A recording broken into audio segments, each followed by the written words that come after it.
Edmund Halley foi o gênio que mapeou as estrelas do hemisfério sul, previu o retorno do cometa que leva o nome dele e foi tipo um dos maiores pilares da revolução científica. Com certeza, um ícone absoluto da astronomia, né? Exato.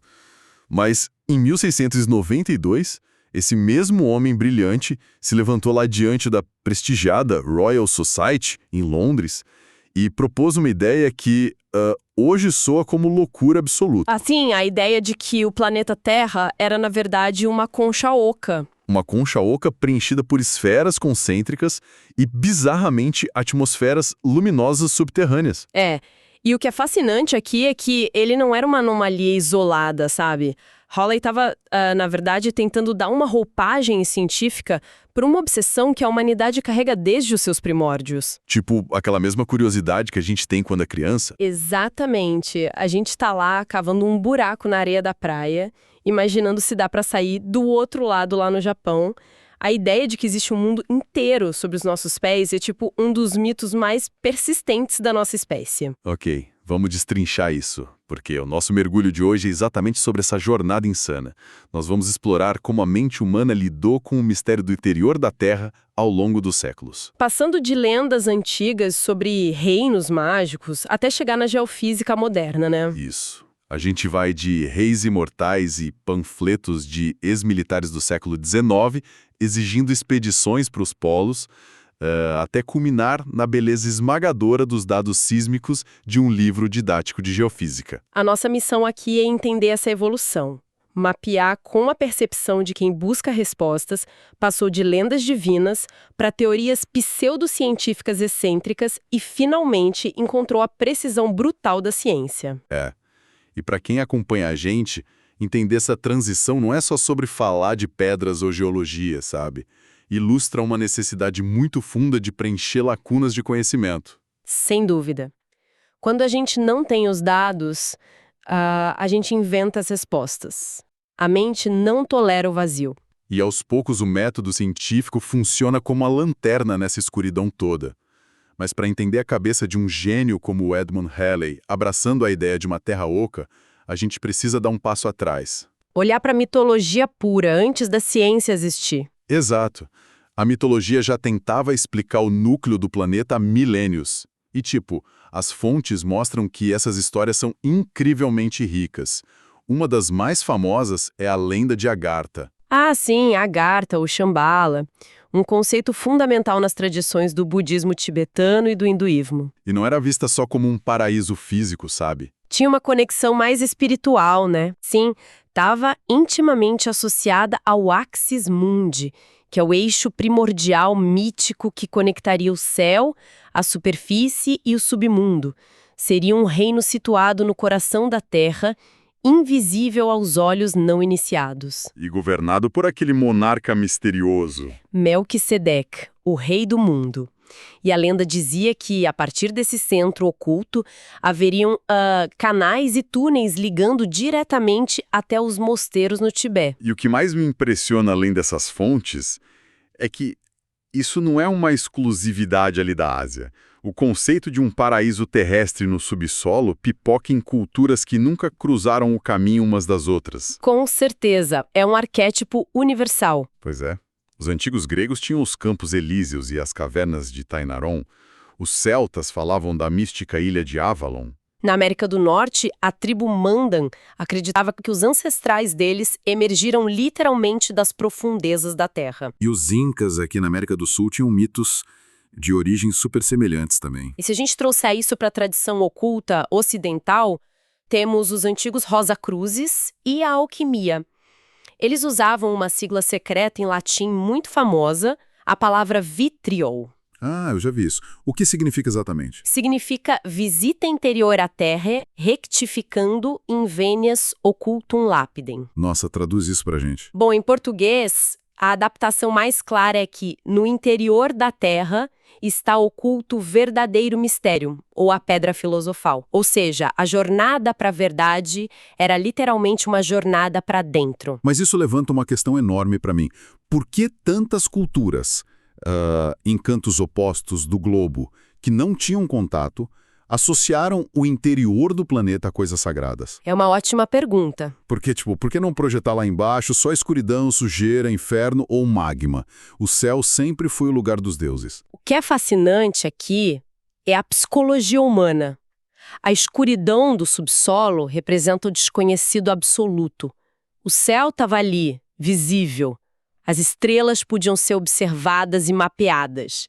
Mas o chão debaixo das nossas botas era um limite físico intransponível.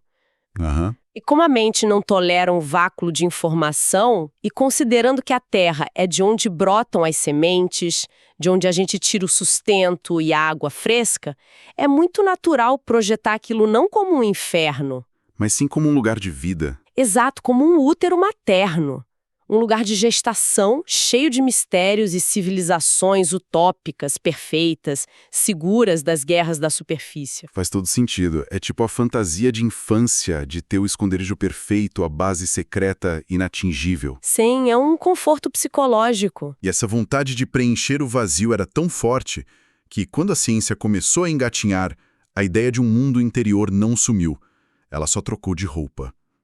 O que nos leva de volta ao comecinho, a Edmund Halley em 1692. Aquele momento de transição, onde ele tenta racionalizar o mito usando dados. Mas peraí, o cientista que deu nome ao cometa Halley, um ícone, acreditava que a Terra era oca como uma boneca russa. É chocante ver um pilar da ciência abraçar algo tão absurdo. Se conectarmos isso ao panorama geral, a gente tem que ser justo com o Halley. Ele não tinha os dados sísmicos de hoje. Ele estava tentando resolver um problema muito real e perigoso da época dele. O problema da navegação oceânica, né? Exatamente. O comércio global dependia das bússolas, mas os marinheiros relatavam que o campo magnético da Terra mudava, os polos pareciam vagar com o passar dos anos e ninguém conseguia explicar isso. Então ele pegou essa anomalia magnética e tentou criar um modelo físico. Sim. Ele deduziu que, se o polo magnético se move de forma independente da superfície, então talvez exista uma outra esfera girando livremente dentro do planeta. E ele ainda disse que as atmosferas luminosas entre essas esferas causavam a aurora boreal. É muito criativo, né? Foi uma hipótese falha, claro, mas baseada em observação e na tentativa de fazer ciência empírica. O problema é o que aconteceu depois. Ah, sim, porque no século seguinte a coisa desandou. E aí entra a figura de John Cleves Symes Jr., em 1818. O cara levou isso para o campo do fanatismo puro e da pseudociência. Sim, Symes publicou a famosa Circular número 1, enviada para governos e universidades do mundo todo. E ele exigia expedições porque afirmava que a Terra era aberta nos polos. Os buracos de Symes. Buracos de 4 a 6 mil milhas de largura no Polo Norte e no Polo Sul. Ele dizia que o oceano fluía para dentro e que dava para navegar para lá sem nem perceber a transição. O nível de dedicação dele é bizarro. Eu li que ele andava com um globo de madeira modificado, arrancando as calotas polares para mostrar para as pessoas. Tem uma história ótima sobre isso. O naturalista Odom desenhou ele e nas costas do retrato escreveu "O homem com o buraco no polo". O filho dele, Américus, até construiu um monumento em Hamilton, Ohio, que está lá até hoje. Caramba! E ele passou a vida implorando dinheiro para o Congresso para fazer essa viagem. Mas aqui é onde fica realmente interessante para mim. Por quê? Porque Symes não conseguiu os navios, as expedições reais fracassaram, mas o público pirou na ideia. E isso parece muito com os primeiros fóruns de internet. Como assim? Uma ideia louca é jogada no ar, como essa Circular número 1, e logo as pessoas começam a criar fanfics, histórias inteiras em cima disso. E o limite entre quem está brincando e quem realmente acredita no delírio simplesmente desaparece. Essa analogia é perfeita, porque o fracasso no mundo real gerou um subgênero literário inteiro. A ausência de refutação visual imediata permitiu que a imaginação corresse solta.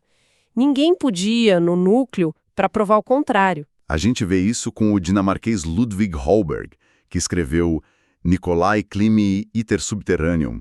O cara cai num buraco e acha planetas internos com árvores falantes super sofisticadas. Ou o romance Cinzônia, assinado por um capitão Adam Seaborn, que muita gente acha que era uma sátira escrita pelo próprio Sims ou alguém próximo dele. E, claro, A Viagem ao Centro da Terra de Júlio Verne, Os Mundos do Edgar Rice Burroughs.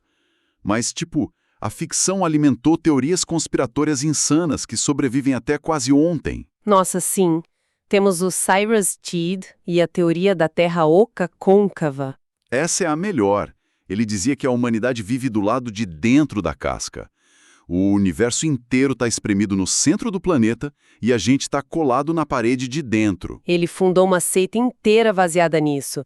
E nos anos 40, teve o mistério de Shaver, revistas publicando que Deros, que seriam descendentes de raças antigas, ficavam atormentando os americanos usando as tubulações de encanamento. E os leitores juravam que ouviam as vozes nos ralos.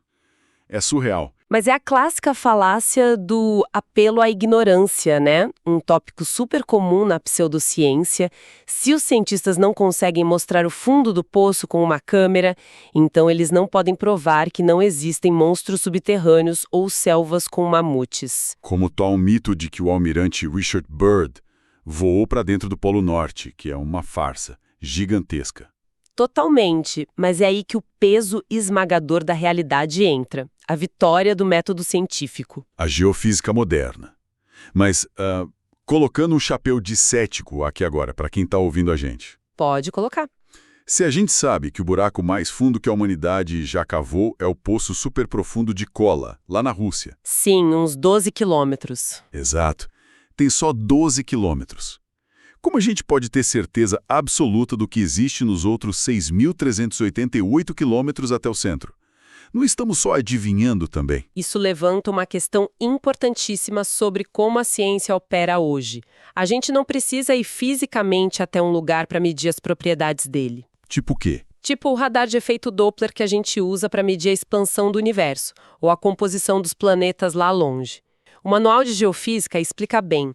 A gente usa ferramentas indiretas, e uma das primeiras provas definitivas veio da gravidade. Os experimentos de Schiehallion e do vulcão Chimborazo no século XVIII. Exatamente. Pierre Bouguer e outros cientistas usaram pêndulos para medir anomalias de massa nas montanhas. O fio do pêndulo não aponta perfeitamente para o centro da Terra, porque a massa enorme da montanha puxa ele um pouquinho para o lado. E com esse desvio minúsculo, eles conseguiram provar a densidade da Terra inteira. E os números não mentem. A densidade média da Terra, calculada pela força gravitacional, é de cerca de 5,5 gramas por centímetro cúbico. Enquanto a rocha da superfície que a gente pisa tem só 2,7, metade. Pois é. Isso significa que, para a média ser tão alta, o núcleo tem que ser incrivelmente denso. Uma liga de ferro e níquel pesando entre 10 e 13 gramas por centímetro cúbico. E a força da gravidade simplesmente não suportaria uma forma oca do tamanho de um planeta. O planeta ia colapsar em equilíbrio hidrostático, esmagando a si mesmo, né? Na hora, é fisicamente impossível. Mas a gente foi além da gravidade. A gente mapeou as camadas. E como a gente desenhou o manto, o núcleo externo líquido e o núcleo interno sólido sem abrir a Terra. Sismologia. Os terremotos funcionam como um ultrassom planetário. Quando a Terra treme, ela envia ondas de choque através do planeta inteiro. E a gente tem as ondas P e as ondas S. Tá, e essas ondas reagem de forma diferente ao passar pelas rochas e pelo metal, certo? Elas têm aquele atraso e refração. Exato. O pulo do gato são as ondas S. As ondas secundárias só conseguem viajar através de material sólido. Elas morrem ou são bloqueadas por líquidos. Então, quando tem um terremoto violento de um lado do planeta, os sismógrafos do outro lado registram as ondas P chegando distorcidas, revelando a densidade, mas não registram as ondas S. Cria uma zona de sombra sísmica enorme. Caramba! Isso é a prova matemática direta de que tem um oceano gigantesco de ferro e níquel derretidos girando lá embaixo. Um núcleo externo líquido. Incrível.